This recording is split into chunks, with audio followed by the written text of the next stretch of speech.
Hi, welcome to Ketobiography. I'm your host, Robyn Dobbins. I'm continuing my short series with guests featured on the Cholesterol Code documentary, exploring how cholesterol, metabolic health, and real world patient stories all intersect. My guest today is a psychologist with over 30 years of experience in the NHS, a fellow of British Psychological Society, and a leading voice on food and sugar addiction and how it impacts diabetes, weight, and long term health. She's also the author of Fork in the Road, a hopeful guide to food freedom, which helps people identify carbohydrate addiction and build a sustainable way of eating that supports both their lab results and their quality of life. Please welcome Dr. Jen Unwin to Keto Biography. Hello and welcome. I'm so Thank glad you. you're here. Thank you so much. I've been really looking forward to it. I love talking about all of this, so it's just a treat. Well, the floor is yours. We'll just talk about all of this. So I didn't know exactly where to start. So obviously I'm doing this little series on people who were featured in the cholesterol code, but then obviously also you have this wealth of knowledge about food addiction, and of course that's all woven in to the story. So I think we just talk. Let's just talk about your experience with all of it. Yeah. Well, yes. How far to go back? I mean, as far as I can think about it, was a sugar addict. Ever since I can remember, really. So I'd always had, that sense of wanting more, of kind of seeking it out.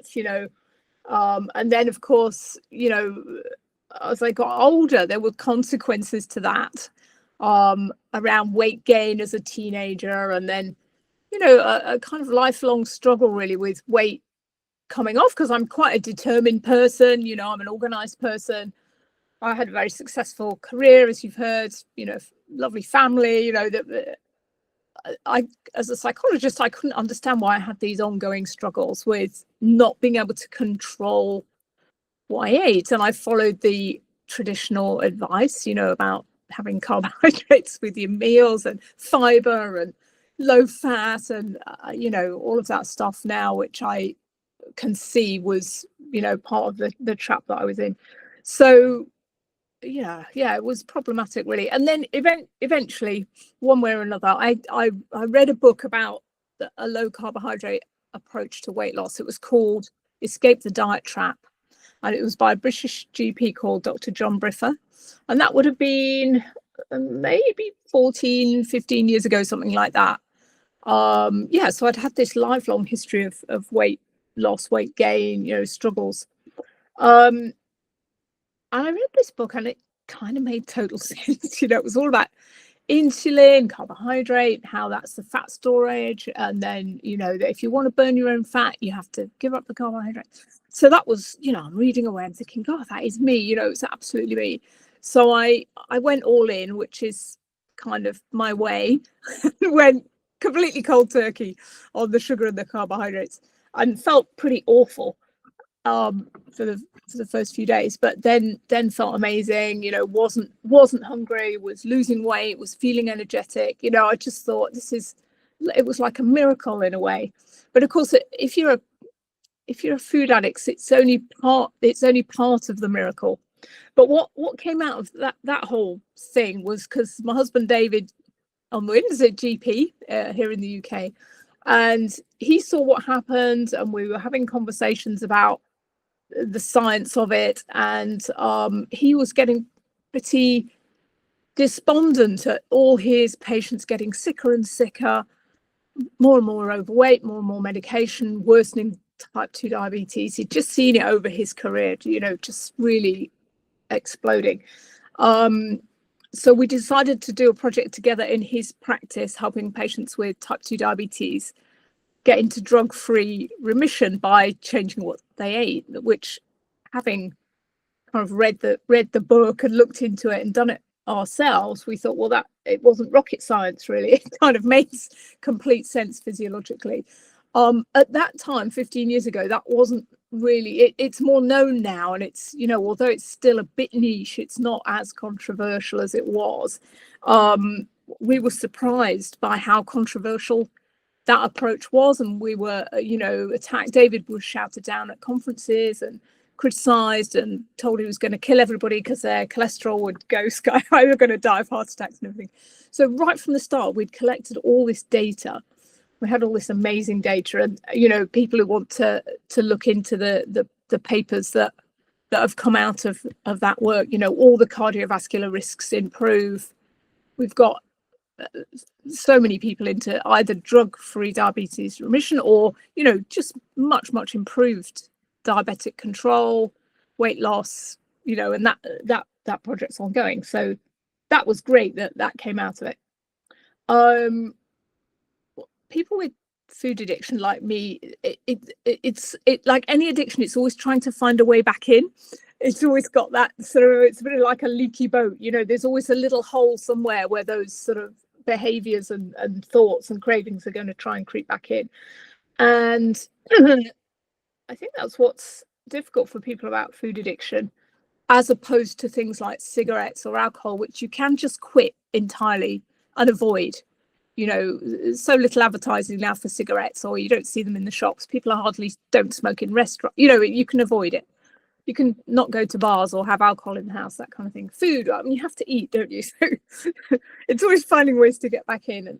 And the way it tried to get back in, if you're thinking that low carb is the answer, is that you start to think that you can have little keto treats, and you can bake keto cookies and little fat bombs and things like that, which of course some people who are doing keto who aren't food addict can do. I'm not saying that people shouldn't do that if they can do that within a sort of healthy package, but just that if you have those tendencies and your brain's wired in that way, you then start to lose control over those foods and overeat those foods as well. So it wasn't the full answer for me, and it was about 10 years ago.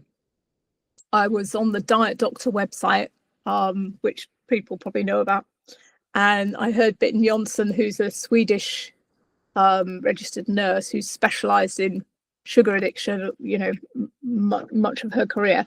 I heard her doing a video, and suddenly the penny dropped. Oh, that's me. That explains it. It's an addiction, and it felt like a complete twit for not having realized that, because of course, like as a psychologist, you learn about addiction and you work with it, don't you? So I was like, didn't I realize that? So the scales fell from my eyes, and I thought, right, okay, low carb, keto, carnivore, they're part of the story for many people with food addiction to get into recovery.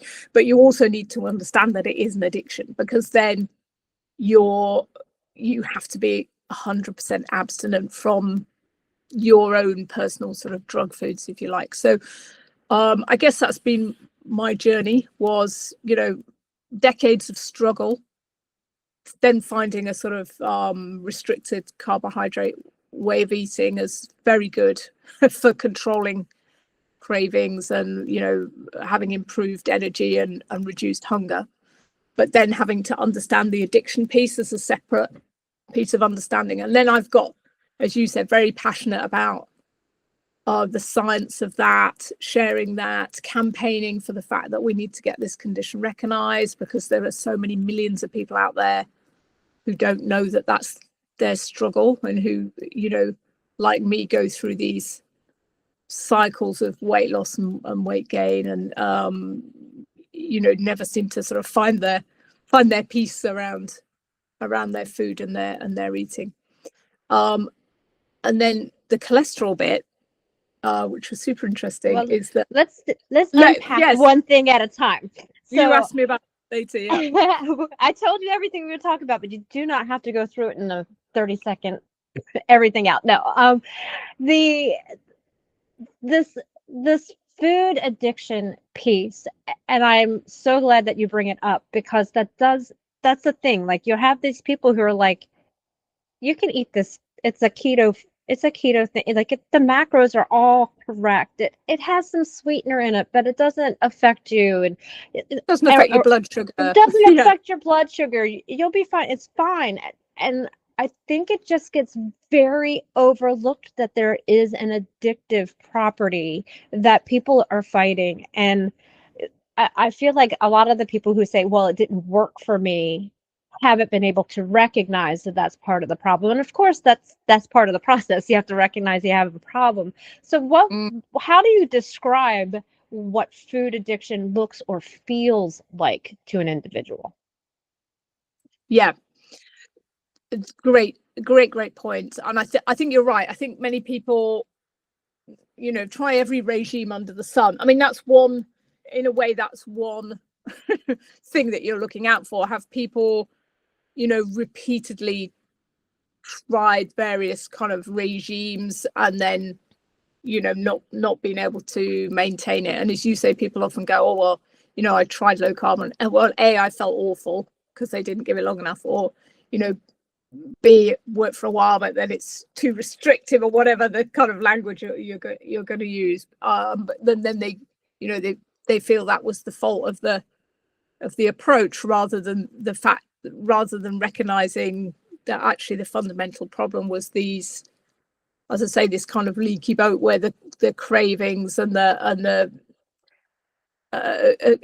kind of tinkering around the edges would come, or people would. So we run groups, obviously, for the patients with type 2 diabetes, and we often get, say, particularly after Christmas or after they've been on a holiday, that they're really struggling because they've been a little bit more lax, let's say, or they've allowed certain foods back in, and then that's triggered off the cravings again. And then, of course, there's a period where they maybe don't want to own up to that, or they want to carry on doing that without having to sort of come back to really following the plan. So you can pick people up maybe months later, and they've really put back on a lot of weight. Their diabetes control has gone way out of whack, and of course it is very, very difficult in the environment that we live in. So there's nothing, it's not about blaming people. Like, if anything, I totally blame the food environment that we live in,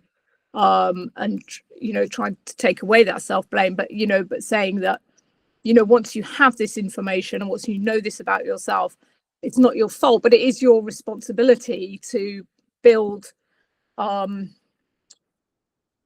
strategies and habits and routines. That's how you're going to conquer it, not by white knuckling it, but by having these ways to live. So how do you recognize it? So myself and my colleague Heidi Yever, who's a nutritionist, we developed a sort of screening tool which is based on the World Health Organization criteria for substance use disorder, which is another way of saying addiction. So obviously they recognize addictions like alcohol, drugs, nicotine, and so on. They don't yet recognize food addiction or sugar addiction as an official classification. But I think you'll see when I go through the criteria for substance use disorder, it's exactly the same. So we're now on our second submission to the WHO to get the condition recognized, and also there is a group in the States who've made a submission to the DSM to get it recognized over there as well. So as a way to remember, there's six criteria when you're looking for substance use disorder, and we've come up with the acronym CRAVED, and each letter obviously is kind of describing a symptom that you can look out for. So the first one is obviously cravings and compulsions, which I think we all think about, don't we? And most people have those at some time. But what happens with a person with food addiction is that the cravings and compulsions to eat certain foods over and over again is occupying their minds a lot of the time. It's not just a thing that happens once a week. Oh, I really fancy an ice cream or something. They're thinking about it all the time. They have these compulsions that are sort of impossible to resist for certain foods. People with food addiction tend to get is the word, or it's obsessed really with that. So they have certain kind of favorite foods, and they're nearly always ultra processed foods high in sugar, fat, and refined carbohydrates, sometimes salt. So those combinations that we know are really addictive, and also the food companies know. They literally put people in scanners and give them their products and see which lights up the brain reward areas the most, and those are the ones that they'll sell you. So they know they're using an addiction model. So it's usually, when the people have done research, it's things like, it's all the typical culprits really: ice cream, pizzas, donuts, fries, kind of cookies, things like that. So people think about them a lot, and they have compulsions and cravings. So CR is reaching for more. And we all know, don't we, this idea of sort of tolerance. Like, so in terms of alcohol, if somebody has a drink every night, you get used to that. So you have less of an effect. And if you want that same effect, you're going to have up to 2 drinks. And then eventually you'd get used to that. And then so to get that, the required sort of feeling, you need to have more and more. So that will happen with food as well, that the people end up needing more and more to sort of feel that they've got to that point of feeling okay, or feeling better, or getting the sense of satisfaction or relaxation that they want. So there's a tolerance effect where people need more and more. A is for activities neglected, and this is again a typical symptom of addiction, where life starts to revolve more and more around the substance, in this case certain foods, consuming them, finding them, eating them, recovering from having eaten them, feeling bad about having eaten them, and then craving them again. So you end up sort of maybe pulling out of social activities, or not prioritizing those things, not prioritizing hobbies and exercise and other activities, maybe not even focusing as well at work, maybe not really doing the things in the family that you'd like to do. So activities sort of become more focused on the substance. And then V is for volume, and this is always losing control of the amount. So there's this mythical beast, isn't there, called moderation. Well, why don't you just have one piece of cake? Well, a person with a food addiction, it's one is the trigger in a sense, and then 1,000 is never enough. So people with food addiction would find it incredibly hard if there was a cake there just to have a small slice, particularly if they got left in the room with it on their own. They'd probably go back. And so losing control of the volume. E is for exclusion, and that is the idea that, again, like any substance use disorder, if you try and stop, you get some negative symptoms, you get withdrawal symptoms. So talking to people with food addiction, and also my own experience, would be that those are things like headaches, shakiness, grumpiness, a feeling of weakness, a feeling of sort of fluey feeling, or gastrointestinal problems, sleep troubles. Those, if you try and quit, you get those symptoms, at least in the short term. And then D is for damage, and that's the sort of defining thing, if you like, again, of any substance use disorder, is that you continue with the behavior and with the use despite knowing it's doing you harm. And what could be clearer than somebody, say in David's practice, who has very poorly controlled diabetes, who needs an operation, let's say, this is actually a person I'm thinking about now, need an operation on the knee. The person who works in a physical job, they needed that knee operation, but because their blood sugar control was so poor, they couldn't have that operation. Yet they couldn't change what they were eating to achieve that, so they could have the operation. That seems like addiction, really. People doing things that's harming, and they know it's harming, and they can't stop even though they want to. So those are the 6, and we've got a little screening tool called Craved, which people can use in clinic, or they can sort of do that on themselves. And anyone with 3 or more of those 6, that would indicate some sort of an issue with an addictive relationship with those foods, whatever those foods are for that person. And when we kind of do our research, or when we've used that, David and I have done that in our diabetes groups, we've got people to answer all the questions. A lot of people come out as a 5 or a 6. They come out really high. Yeah. I would imagine there's a lot of correlation, at least there, with people who have type 2 diabetes and a sugar addiction, and yes. So one is prompting the other, I guess, or if you have a food addiction, I think it was 7.6 times more likely to have type 2 diabetes. There was a study done, and there's also a big overlap with other clinical groups like obesity. Obviously, that makes sense. Eating disorders, that makes sense. There is it's a food addiction and eating disorder aren't exactly the same thing. There are differences, but there is this big overlap, particularly with binge eating. Obviously, that makes sense. And also mental health problems. Yeah. I think it all, we're so used to, in this day and age, like compartmentalizing things and not realizing that that's a much broader scope that could cover so many other things. So you said you're campaigning to get it recognized. What are things that are going on? What are things you're doing to help get that recognized? I mean, I believe it needs to, and it's kind of hard to imagine that it's not.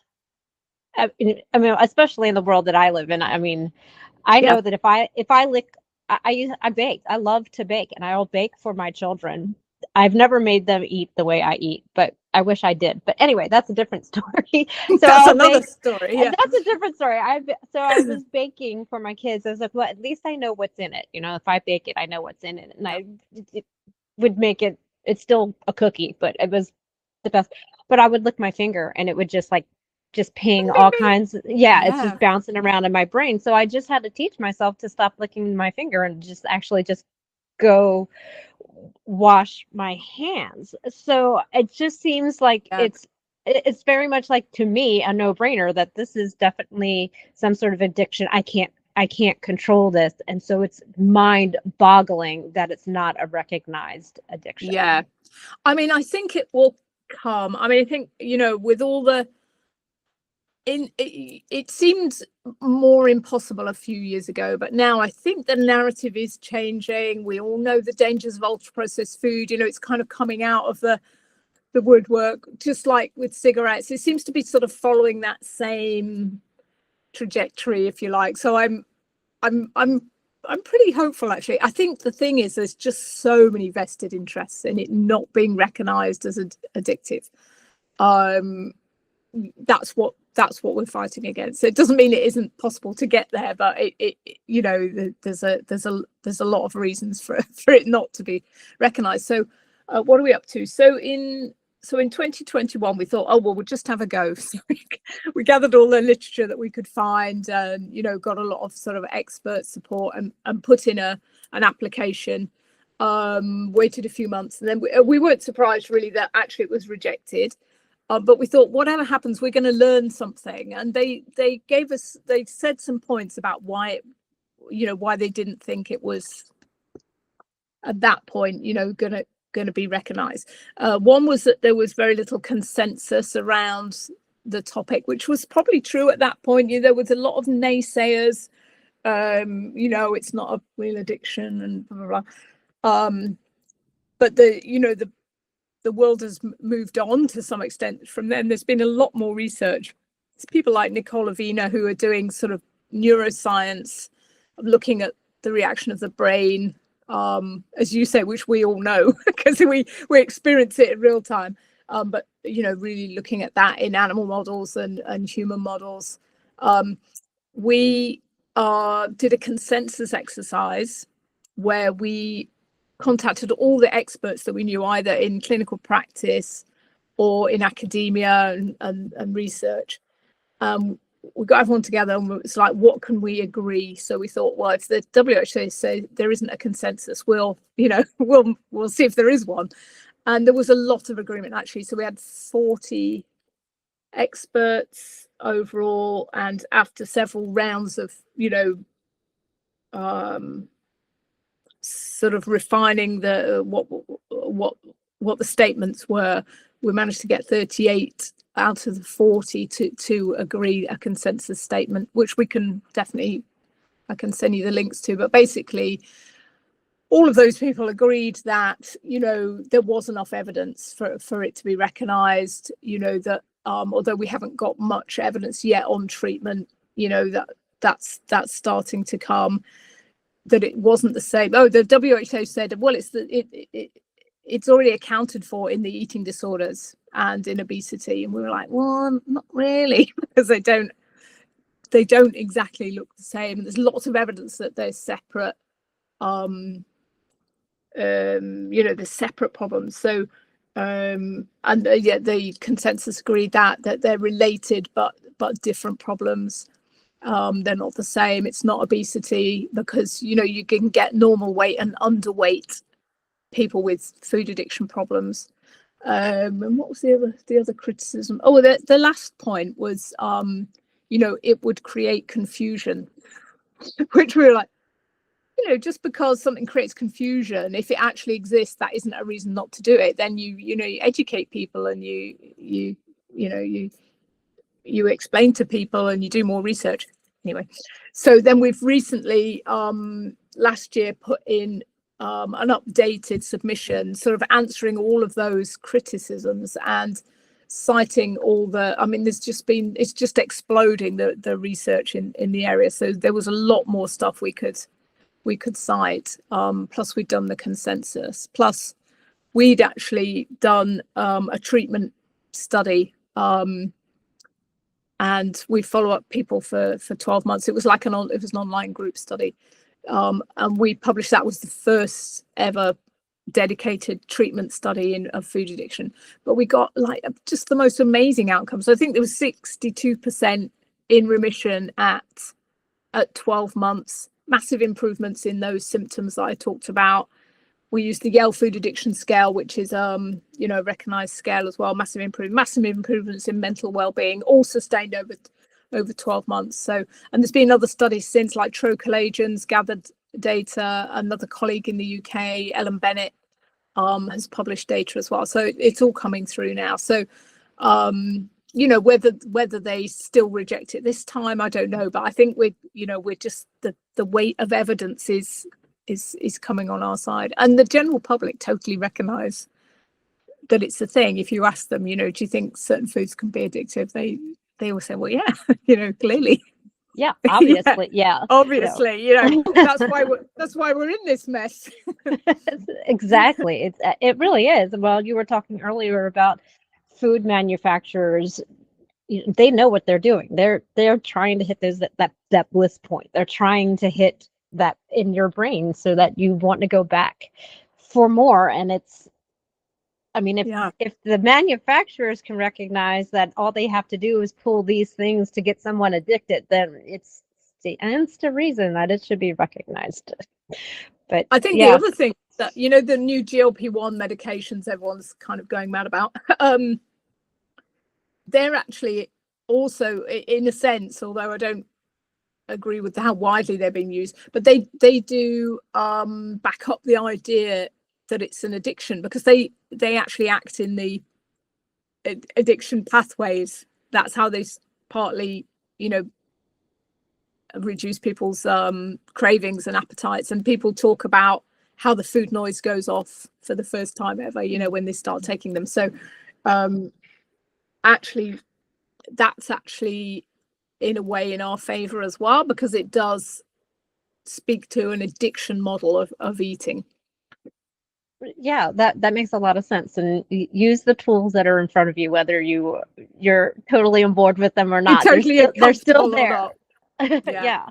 And that's a good, I mean, it is a good thing to kind of latch on to, because that's what's top of mind on people right now. That's the big thing. So it's that should, I would think that would be very helpful in the conversation. So so that's been submitted, and now it's just a wait and see. It's a waiting game. Yeah, of course it is. Oh wow. So, but you know what, this leads me into talking more about how science should work, and that is what leads me into thinking about cholesterol code documentary, because that's kind of Dave's mission, that he's out there uh, reminding people, scientists maybe, how science is supposed to work. And even though it's gotten quite dogmatic over the years, I think that's where some of the controversy comes up with him. So, you earlier told your story of food addiction and all of that, and then now we have this piece here, your cholesterol, which I did see, where your husband had said it was one of the highest he had ever seen, an LDL level, one of the highest he'd ever seen. So we're just going to switch gears and go back to that story. And I appreciate everything you just said about the food addiction. I know that you could probably go on for hours and hours. But we're going to switch gears back to your story and this silly little number that shows up in the blood work. Yeah. So there I am, feeling fantastic, and kind of thinking, great, this is the way for me, like this sort of ketogenic, low carbohydrate way of eating. And then when I just happened to go to the GP for something, I can't even remember why I had the blood test, it comes back with this huge cholesterol. I think one of the tests I had, it was 19. I know you guys work on a different numbers, don't you? But it's supposed to be, I think it's supposed to be like 4 or 5 here in the UK. And so my GP nearly had a absolute meltdown, and they were sort of saying, I had to go to the hypercholesterolemia clinics, probably familial, So I, fortunately I'd already come across Dave and everyone else in the space. So I said to him, let me have a CAC score, because presumably if that's clear, you'll relax, because that'll be what you're worried about my coronary arteries, I'm guessing. So he said yes, and obviously he knew us, he knew David, so he knew what we'd been up to. So off I go to see Scott Murray, who I think is probably in the film, is he? Yes. Cardiologist, yeah. And lucky for me, I've actually had 2 CAC scores and they've both been 0. So that was very lucky, and I managed to dodge going to any clinics at all. I managed to get out of that. So, and David makes a good point, really. He says the thing is about lean mass hyper responders, which I probably am, is on the whole they're healthy because they're lean, they're probably doing this kind of way of eating, they probably exercise a lot. So he doesn't really see them in the clinic, so that's why it was the highest. He doesn't see many. He says, I don't see many lean mass hyper responders in clinic, and nearly everybody that he deals with type 2 diabetes, their cholesterols improve. Their total cholesterol comes down, triglycerides improve, good cholesterol goes up when they go low carbohydrate. So I think that's the thing about lean mass hyper responders, is we don't tend to go to the doctor very much, so we don't get discovered very easily. We're not the type 2 diabetic patients that most primary care clinicians are working with. So yeah, that makes a lot of sense. I didn't think about that. Yeah, I was going to the doctor for other things myself, so that was just kind of like this aside thing, like, oh, hey, see this number? You're gonna die tomorrow.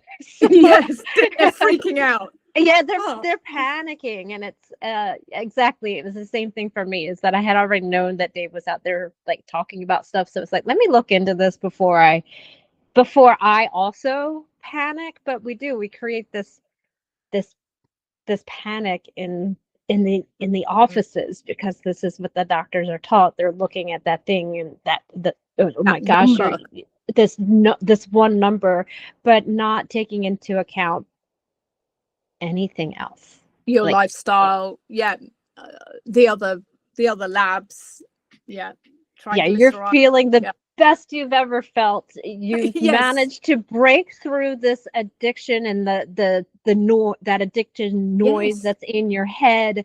And well, You've lost weight. I mean, we had the conversation actually on the way, because Dave and I both, the first time we both had a CAC score done, and we were driving there, and I was like, I don't know what I'm going to do if this turns out badly, because I like you say, it solves so many problems. I feel so, I like living like this. I feel it's the right way for me to live. I feel healthy. So it's really going to mess with my head if I've got a really high CAC score, and there's I don't know what I'm going to do. So it was fortunate that I didn't have to decide or do anything different. And I think that's the thing, isn't it? It's hard for people to find this solution, because everybody's so afraid of saturated. I mean, less so, isn't it? I mean, the narrative is changing slightly, but people are so afraid of saturated fat, and cutting out, they see it as sort of it's so restrictive, cutting out the sugar and the carbohydrate, and this whole discussion around fiber. And it's almost like you're having to go against just about every thing that you'd learned as a younger person about what's healthy. You're having to sort of overturn all of them, the fat thing, the carbohydrate thing, you should have carbohydrate, the fiber thing, even the eat little and often, breakfast most important. I mean, I actually do none of that now. I've same. all of those general tenets I've completely overturned to learn to be the best that I can. And I think that's you're right. I think that's why people end up not sticking with it, because or they never find it, because around them people are against it, and they kind of say, is that, I'm a bit worried, should you be eating like that? And then if you get a result that's bad, or I think people can get pulled back so easily into the sort of the normal normal narrative of what's a good way to eat. Right, you have to go against the grain in every way possible. In every single way. I'm trying to think of one way in which I'm sort of now doing what I used to do, or would have been seen as conventional advice. I can't, no, I've just the whole lot had to go out, be thrown out. Yeah. Well, like stuff like a lot of people don't actually cook. They don't know how to cook, or they've been raised on things that come in boxes. So it was just never part of their world. So even that, like, we've made it this norm that cooking isn't an important part of your day. Eating is the important part of the day. Cooking, yes, not. make it quick. Yeah. And fortunately, you sound like you're the same. Fortunately, I've always been, probably because I love food so much, but I love cooking. I love catering, feeding other people. So it was easy to adapt the kinds of things, and how we fed our family. And over the years, we've been lucky, really, because as our kids have grown up, they've definitely carried on what we did, and the ones that have got kids are all raising those kids sort of low carb, keto, sugar free, grain free. So that's been really nice to see how they've realized themselves just through living it that they feel better when that's how they eat. So they've carried that on for their own children. So that's been really nice. That's wonderful. That's where I at the time I was like, choose your battles with your kiddos. And so I didn't choose that particular battle. And now I kind of wish I had. I mean, we did make some changes, but not as extreme as what I did. Of course, I do it for a much different reason. I am medicating myself with my diet, and not everybody needs to do that. So that does make a big difference. And I just know that they know, and I hope that one day they apply it for themselves. So. Yeah, exactly. They've seen you live it, and live it consistently. So ours were sort of teenagers, so they obviously went off to uni and did their own thing, but they sort of came back to it. The one that was still living at home, he would, we cook meals, and then if he wanted, say, rice with it or something like that, he would do some microwave rice. And add that to his meal. So we sort of did this sort of hybrid thing. And then, fortunately, as they've all left home and tried living other ways, they've realized that they feel healthiest living how, probably not as strict as you say, not as strict as us, but very definitely whole foods, low carbohydrate, very little sugar or processed food. Our middle son's a butcher, so that's very handy. Oh, that's very handy. Yes. Very handy. Yeah. He had a first career in finance, and then decided that that wasn't for him, office life, so he went and retrained, and now he's got two butcher shops. And as you see in the film, we have sheep at home, and we raise a reasonable amount of our own meat as well. I did see the film, and I was going to ask you about that. I wasn't sure if that was just somewhere around you, or if it was actually your property, your sheep. So that's your farm that you're standing on. So I'm not sure which ships get included. There's a field around the back that David looks after. It's not actually owned by us in a sense, but we've got some sheep on there, and sometimes we keep them. We've got a little farm, so sometimes we keep them here. And we've got geese and hens. We have our own eggs. We've had pigs in the past. We haven't got one at the minute. So we do a lot, like kind of hobby farming. That's amazing. I wish I could do that. I live in suburbia, so that's not really my option. But because you can, you do, and I love that you do that, and that does get shown in the film. So everybody, just so you know, I've seen the film, but Dr. Jen has not seen the film, so she just knows the experience she's had. So we're real big fans of like local food, sustainable food, ruminants on the land, all of that stuff. And I think if we live like this, we ought to, and we want to eat like this. That's a way of life we have to advocate for and defend and try and explain to other people, why we need to keep animals and keep them well. It's not about factory farming, it's about animal welfare. There's loads of parts of the UK that you can't do anything else with other than put sheep and cows on them. So it's a really good use of the land here. So were you already doing this before you found out about this lifestyle, or has this been something that's evolved as you evolved? It's got a bigger part of our life. We've always had hens, and we did have pigs before as well. So we love that sort of like mini farm idea. And like we had a veg patch and grew some of our own food. And I would have always been a fan of local. I kind of understand about. I think I already really understood about seasonality and local food as being important. And that it's crazy that, for example, in the UK, you can buy bananas all year round. I mean, that's nuts, really, isn't it?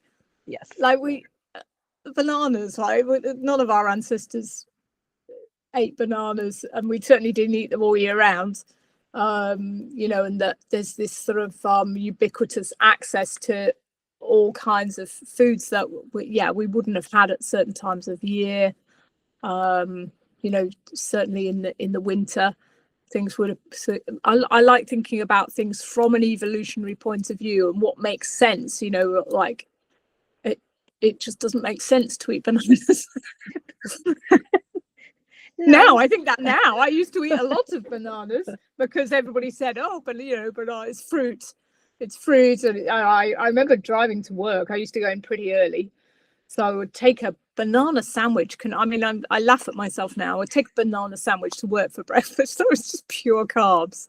And, I was hungry by 10 o'clock. And then I had to eat my tragic hummus pita bread that I'd made myself for lunch. But that we were told that was, that was healthy and you need carbohydrate for energy. And I had no energy. I felt awful. I was hungry all the time. I didn't eat enough protein. I'm really a fan of explaining, particularly to women, like, you're not eating enough protein. Like all the women that come on our courses, they're amazed when we say, how much it's not the amount, that's not even the weight of meat. They go, oh, like, you know, like 90 grams of meat, you mean? We're like, no, 90 grams of protein, you know, which is quite a lot more meat than that. We're supposed to be eating that much.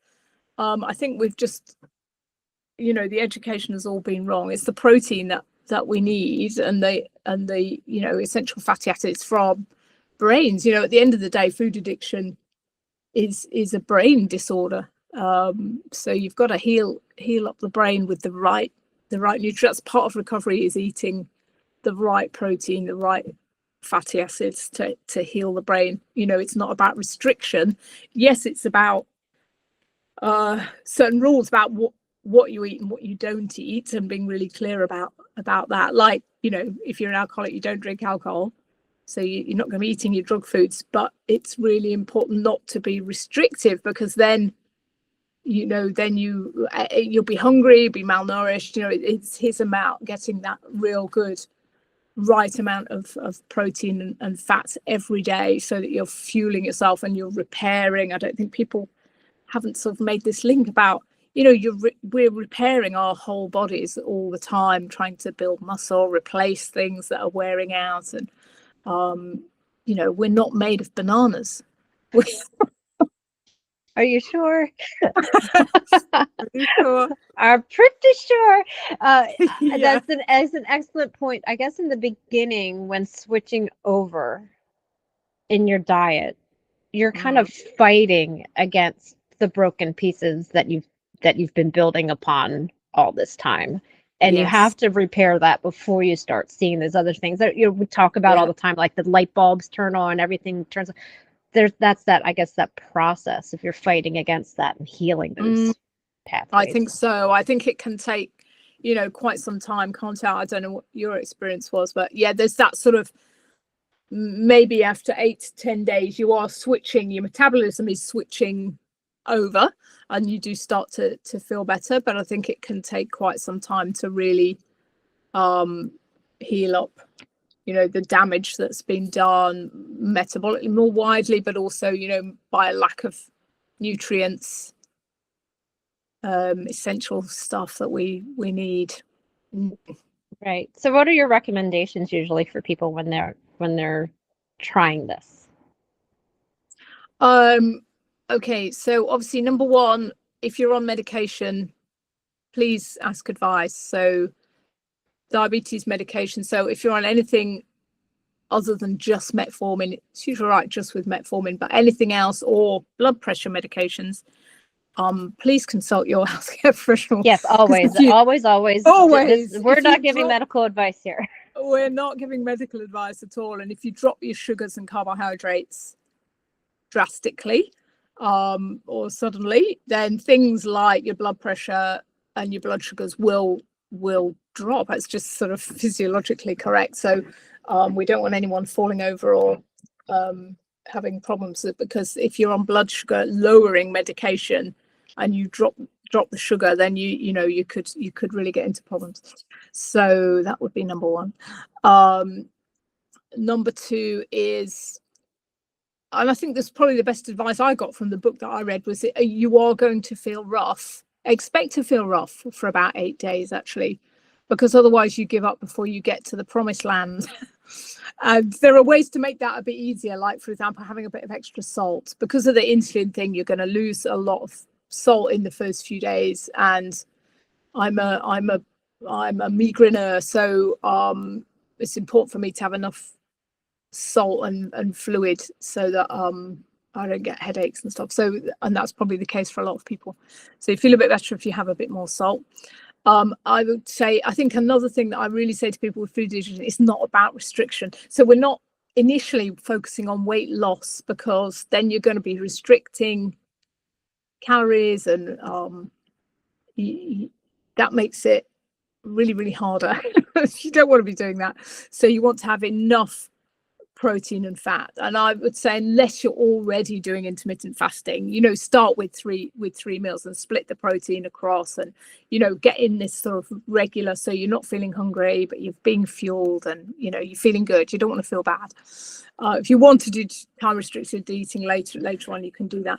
For some people with food addiction, it's not great to do a lot of fasting, because that tends to certain people, it can swing into sort of, when you come off a fast, it's then really hard to stay with the plan. I think it's good to be really honest about the foods that you can't control, and you just have to accept that you're not going to have those anymore. But what you get back is your life.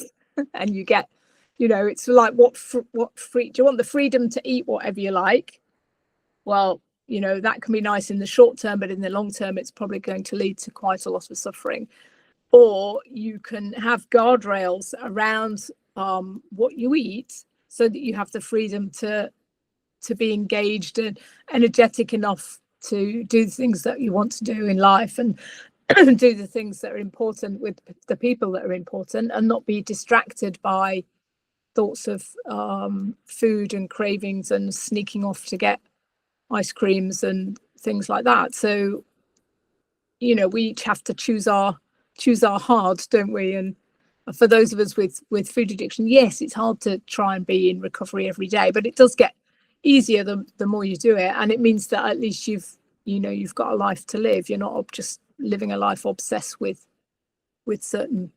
eating certain foods.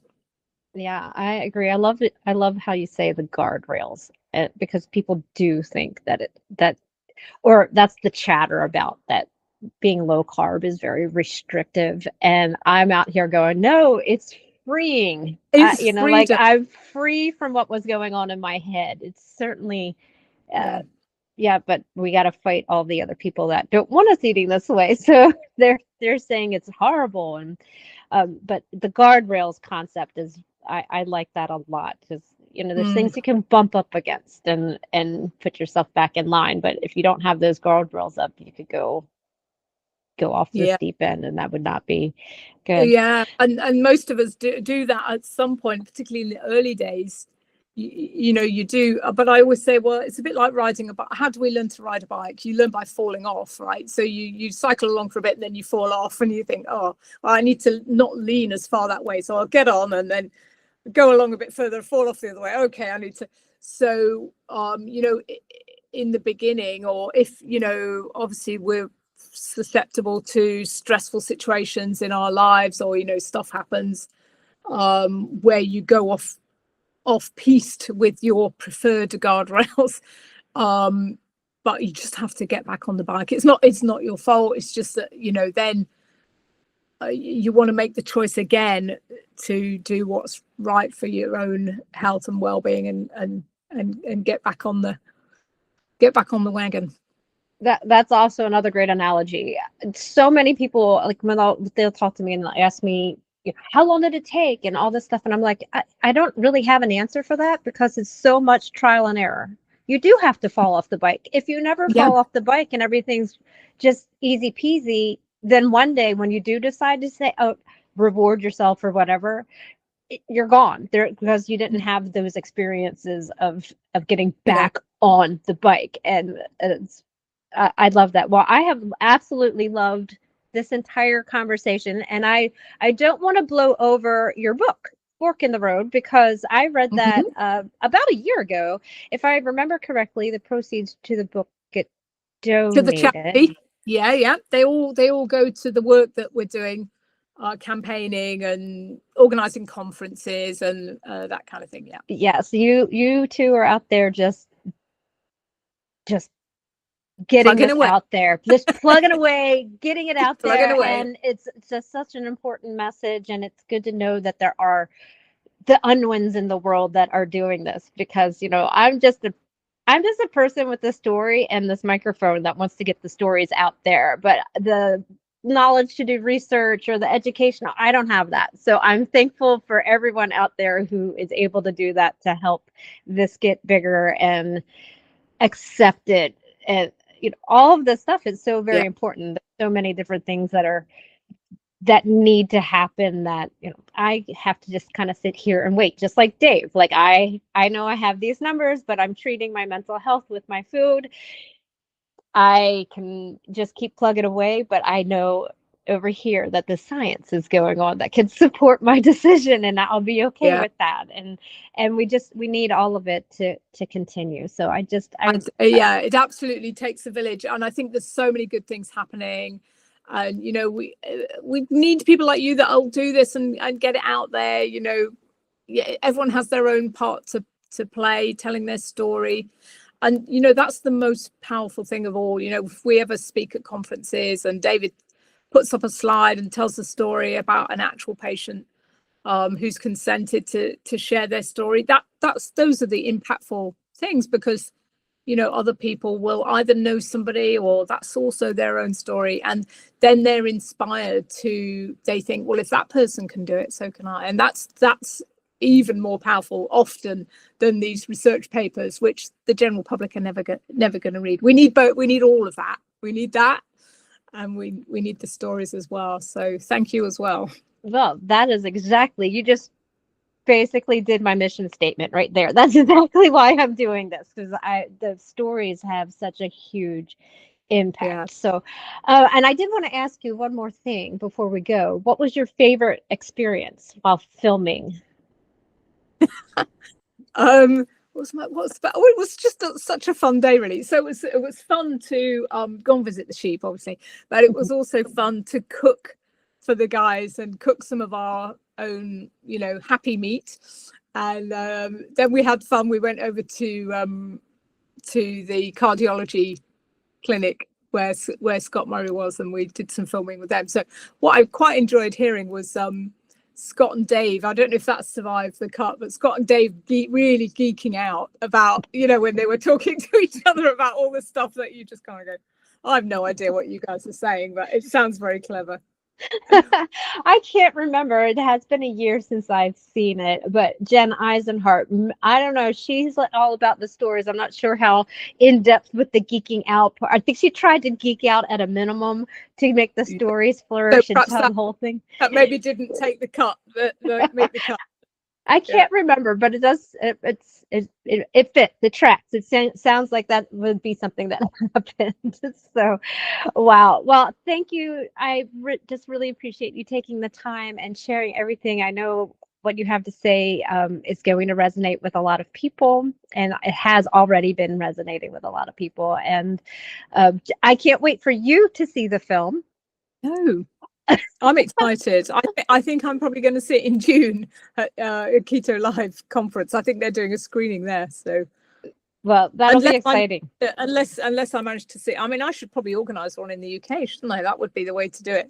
That's the way to go. And as far as I know, yeah, I think UK is on the list. There's some countries outside of the US, and so UK is on the list. I know Canada was on the list. I think there's a couple other places. So it's totally possible for you to host one and do a Q&A afterwards. That would be fun too. Yeah, that would be really good. Oh, you're making me think. Yeah. Oh yeah. So I'll after I shut this off, I'll give you that link because it's a different link. So anyway, Dr. Unwin, thank you so much for joining Ketobiography today. Bye. You're welcome. Bye.